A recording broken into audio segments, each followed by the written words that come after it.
Paduka Tuan Ketua yang mulia, sesudah 3 hari berturut-turut anggota-anggota Dokuritsu Zumbicho Sakai mengeluarkan pendapat-pendapatnya, maka sekarang saya mendapat kehormatan dari Paduka Tuan Ketua yang mulia untuk mengemukakan pula pendapat saya. Saya akan menetapi permintaan Paduka Tuan Ketua yang mulia. Apakah permintaan Paduka Tuan Ketua yang mulia? Paduka Tuan Ketua yang mulia minta kepada sidang Dokuritsu Zumbicho Sakai untuk mengemukakan dasar Indonesia merdeka. Dasar inilah nanti akan saya kemukakan di dalam pidato saya ini. Maaf, beribu maaf, banyak anggota telah berpidato, dan dalam pidato mereka itu diutarakan hal-hal yang sebenarnya bukan permintaan Paduka Tuan Ketua yang mulia, yaitu bukan dasarnya Indonesia merdeka.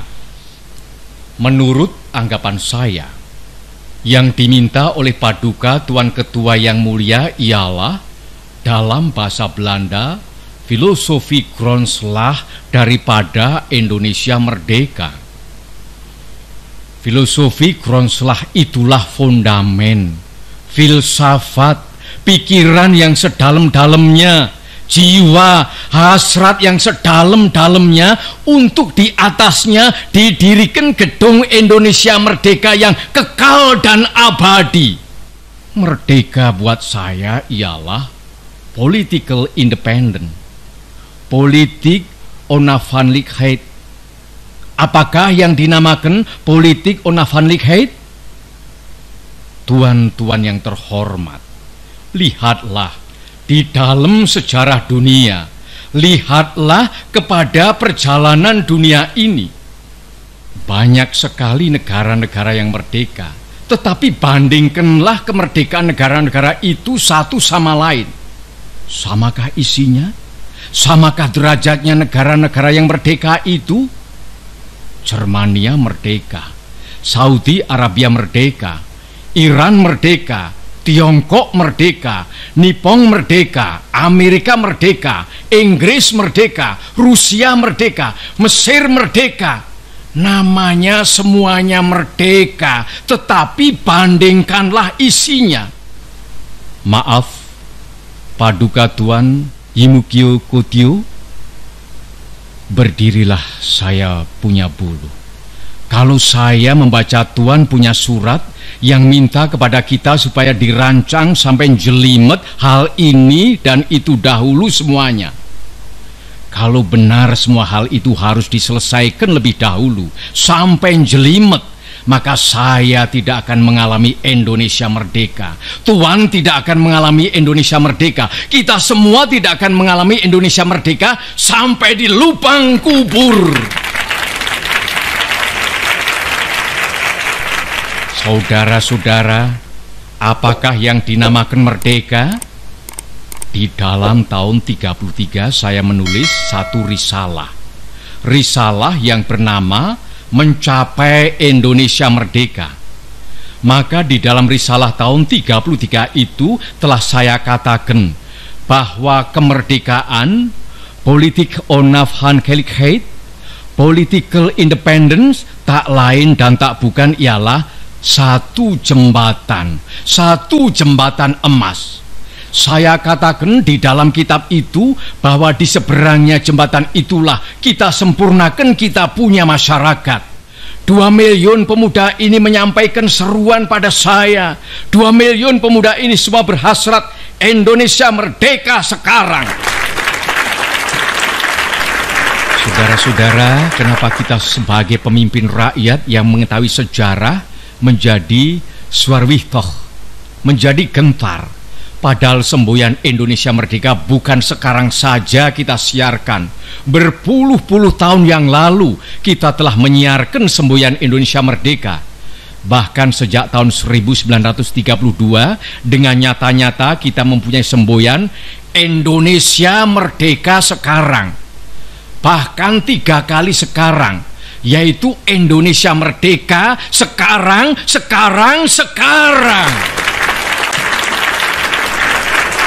Saudara-saudara, kalau umpamanya pada saat sekarang ini bala tentara Dai Nippon menyerahkan urusan negara kepada kita, maka 1 menit pun kita tidak akan menolak. Sekarang pun kita menerima urusan itu. Sekarang pun kita mulai dengan negara Indonesia yang merdeka.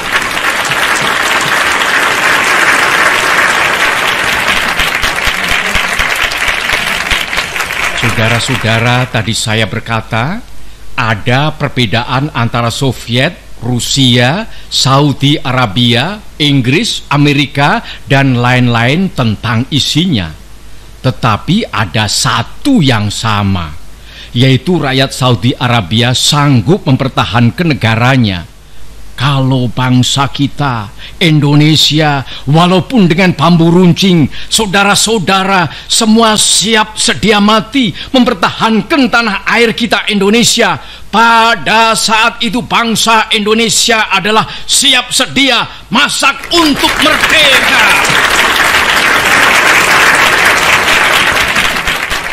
Di dalam Indonesia merdeka, kita melatih pemuda kita agar supaya menjadi kuat.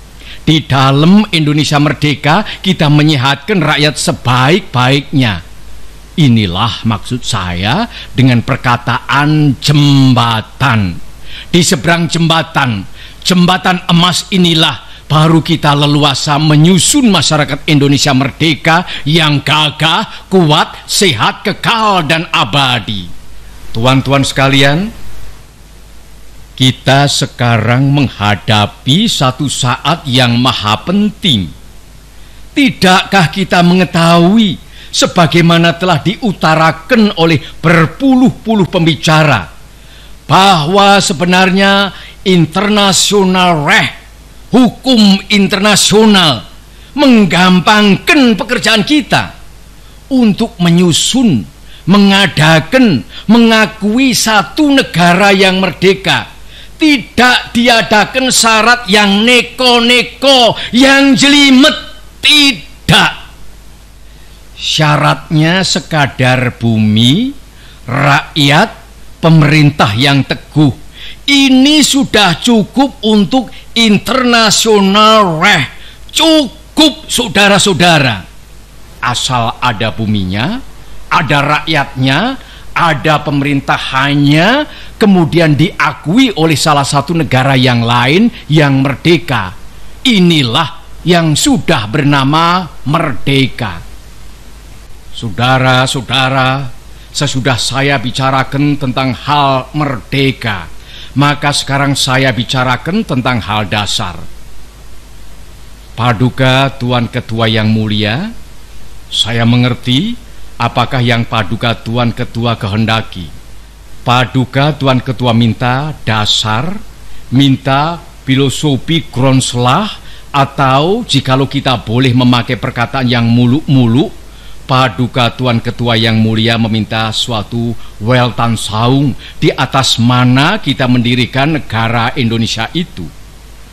Kita melihat dalam dunia ini bahwa banyak negeri-negeri yang merdeka, dan banyak di antara negeri-negeri yang merdeka itu berdiri di atas suatu Weltanschauung. Paduka Tuan Ketua yang mulia, apakah Weltanschauung kita jikalau kita hendak mendirikan Indonesia yang merdeka? Maka demikian pula jika kita hendak mendirikan negara Indonesia merdeka. Paduka Tuan Ketua, timbullah pertanyaan, apakah Weltanschauung kita untuk mendirikan negara Indonesia merdeka di atasnya? Apakah nasional sosialisme? Apakah historis nasionalisme? Apakah Sanmincui sebagai dikatakan oleh Dr. Sun Yat-sen? Saudara-saudara sekalian, kita telah bersidang 3 hari lamanya. Banyak pikiran telah dikemukakan, macam-macam, tetapi alangkah benarnya perkataan Dr. Sukiman, perkataan Ki Bagus Hadikusumo, bahwa kita harus mencari persetujuan faham. Kita bersama-sama mencari persamaan filosofi Grundslag. mencari satu Weltanschauung yang kita semua setuju. Saya katakan lagi setuju. Apakah itu? Pertama-tama saudara-saudara saya bertanya, apakah kita hendak mendirikan Indonesia merdeka untuk sesuatu orang, untuk sesuatu golongan?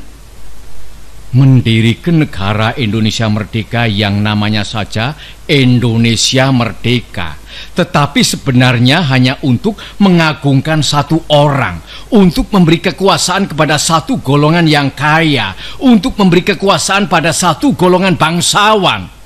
Kita hendak mendirikan suatu negara semua buat semua, bukan buat satu orang, bukan buat satu golongan, baik golongan bangsawan maupun golongan yang kaya, tetapi semua buat semua. Inilah salah satu dasar pikiran yang nanti akan saya kupas lagi.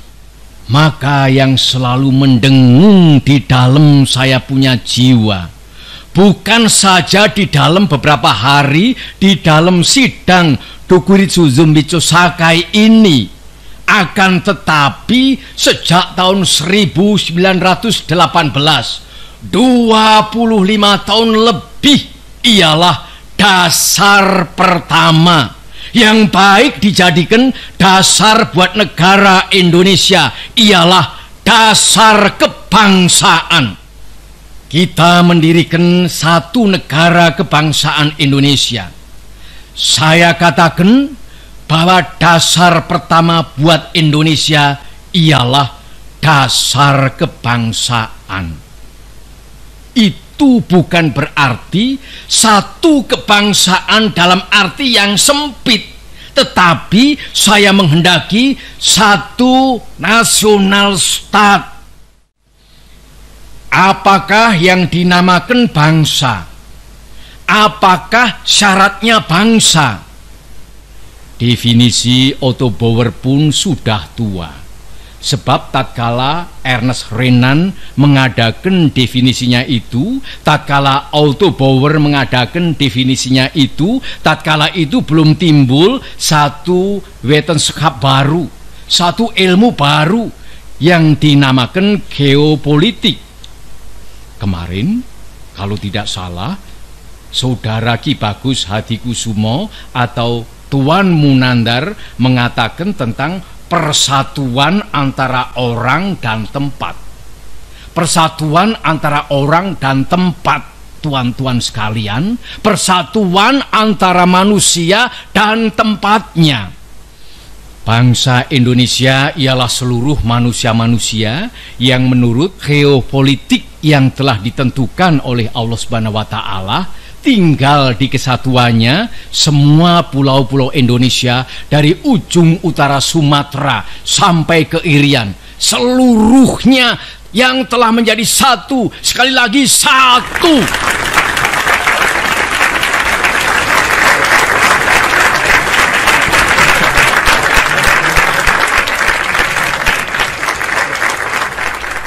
Kesinilah kita semua harus menuju, mendirikan satu nasionalis stat di atas kesatuan bumi Indonesia dari ujung Sumatera sampai ke Irian.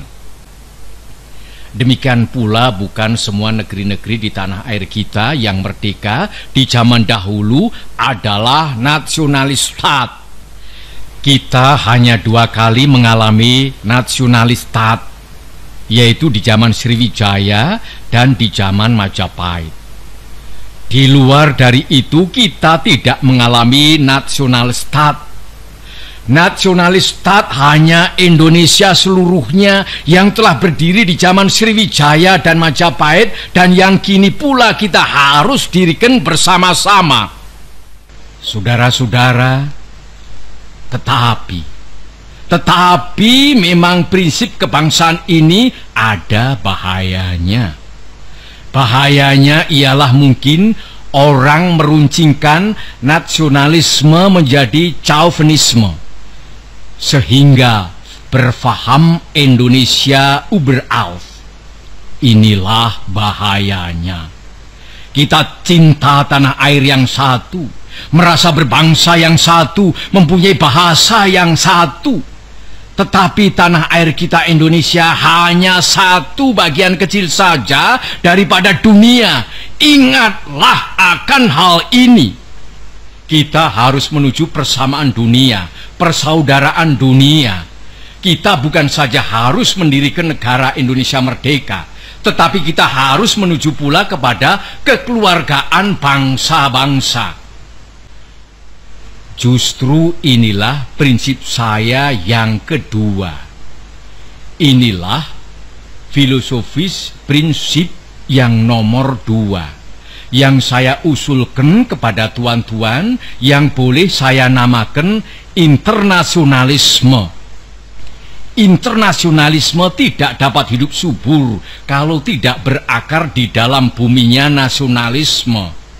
Nasionalisme tidak dapat hidup subur kalau tidak hidup dalam taman sarinya internasionalisme. Jadi dua hal ini, saudara-saudara, prinsip 1 dan prinsip 2, yang pertama-tama saya usulkan kepada tuan-tuan sekalian adalah bergandengan erat satu sama lain. Kemudian apakah dasar yang ketiga? Dasar itu ialah dasar mufakat, dasar perwakilan, dasar permusyawaratan. Negara Indonesia bukan satu negara untuk satu orang, bukan satu negara untuk satu golongan, walaupun golongan kaya. Tetapi kita mendirikan negara semua buat semua, satu buat semua, semua buat satu. Saya yakin bahwa syarat yang mutlak untuk kuatnya negara Indonesia ialah permusyawaratan perwakilan. Dengan cara mufakat, kita perbaiki segala hal, juga keselamatan agama, yaitu dengan jalan pembicaraan atau permusyawaratan di dalam badan perwakilan rakyat. Apa-apa yang belum memuaskan, kita bicarakan di dalam permusyawaratan. Prinsip nomor 4 sekarang saya usulkan. Saya di dalam 3 hari ini belum mendengarkan prinsip itu, yaitu prinsip kesejahteraan, prinsip tidak akan ada kemiskinan di dalam Indonesia merdeka. Maka prinsip kita harus, apakah kita mau Indonesia merdeka yang kaum kapitalnya merajalela, ataukah yang semua rakyatnya sejahtera, yang semua orang cukup makan, cukup pakaian, hidup dalam kesejahteraan, merasa dipangku oleh Ibu Pertiwi yang cukup memberi sandang pangan kepadanya? Mana yang kita pilih, saudara-saudara?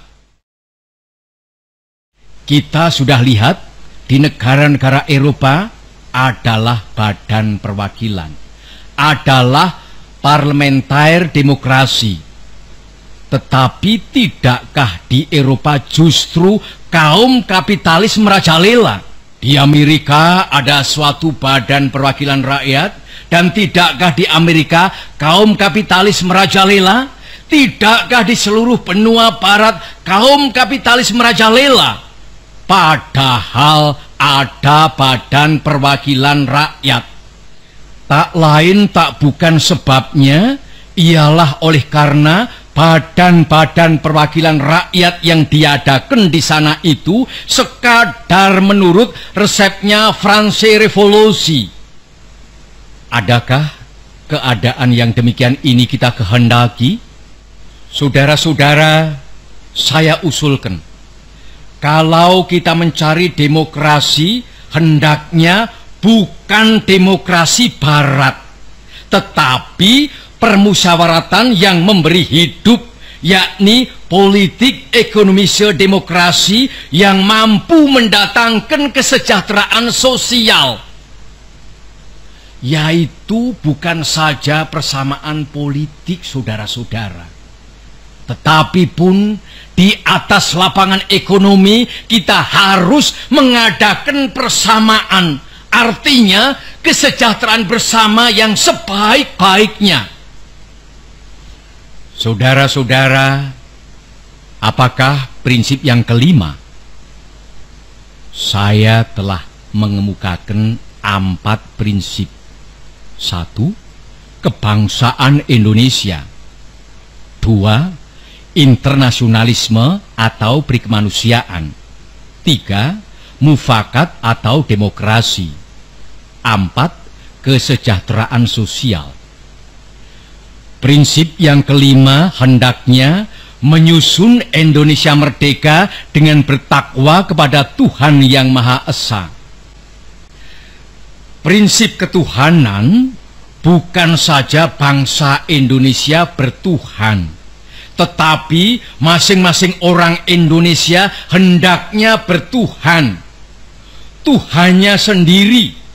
Yang Kristen menyembah Tuhan menurut petunjuk Isa Al-Masih, yang Islam menurut petunjuk Nabi Muhammad Sallallahu Alaihi Wasallam, orang Buddha menjalankan ibadatnya menurut kitab-kitab yang ada padanya. Tetapi marilah kita semuanya bertuhan. Hendaknya negara Indonesia ialah negara yang tiap-tiap orangnya dapat menyembah Tuhannya dengan cara yang leluasa. Segenap rakyat hendaknya bertuhan secara kebudayaan, yakni dengan tiada egoisme agama. Dan hendaknya negara Indonesia satu negara yang bertuhan.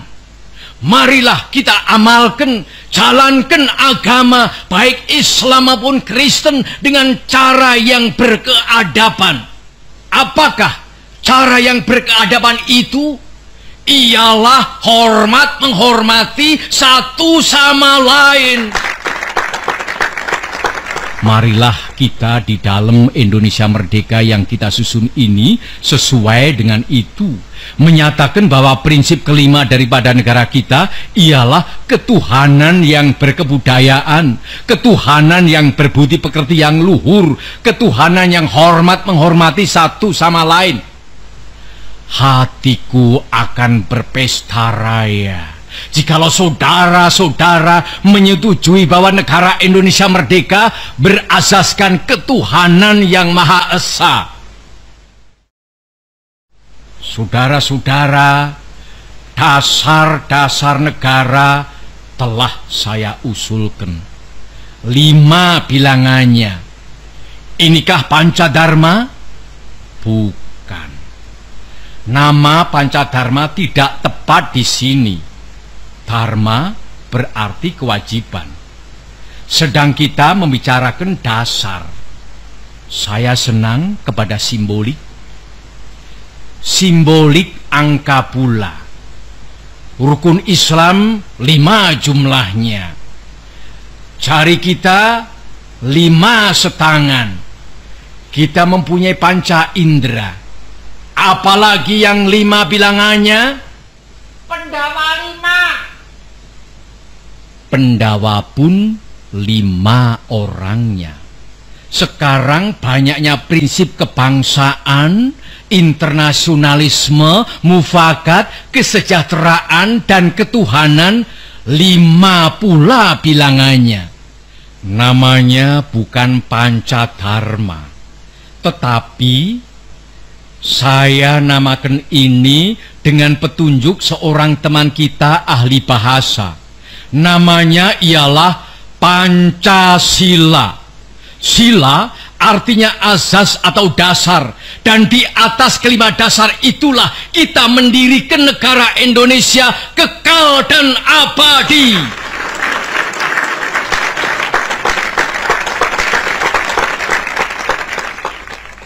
Atau barangkali ada saudara-saudara yang tidak suka akan bilangan 5 itu, saya boleh peras sehingga tinggal 3 saja.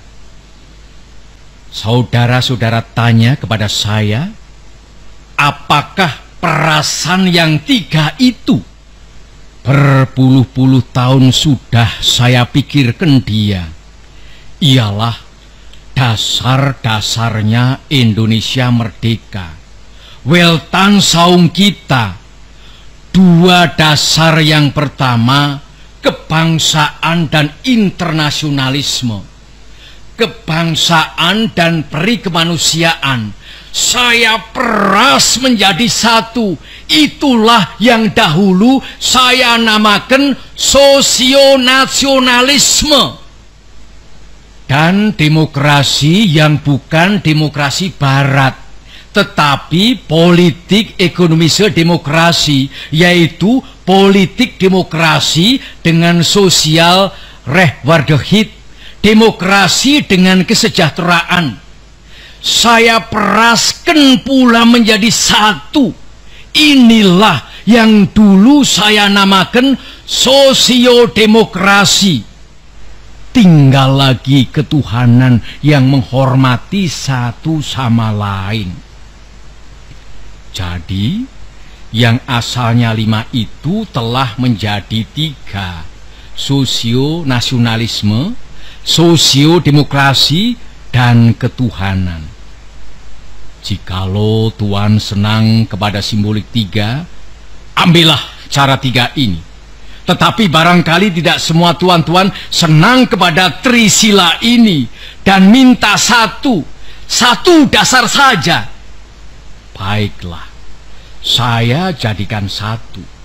Saya kumpulkan lagi menjadi 1. Apakah yang 1 itu?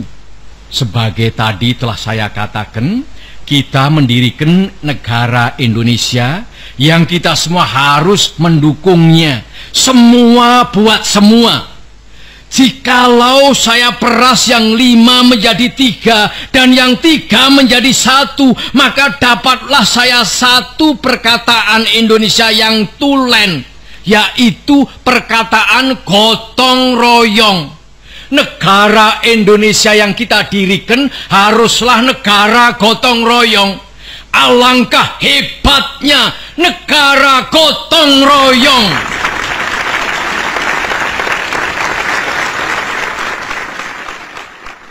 Marilah kita menyelesaikan karya, gawe, pekerjaan, amal ini bersama-sama. Gotong royong adalah pembantingan tulang bersama, pemerasan keringat bersama, perjuangan bantu pinantu bersama, amal semua buat kepentingan semua, keringat semua buat kebahagiaan semua, holopis kontol baris buat kepentingan bersama. Itulah gotong royong.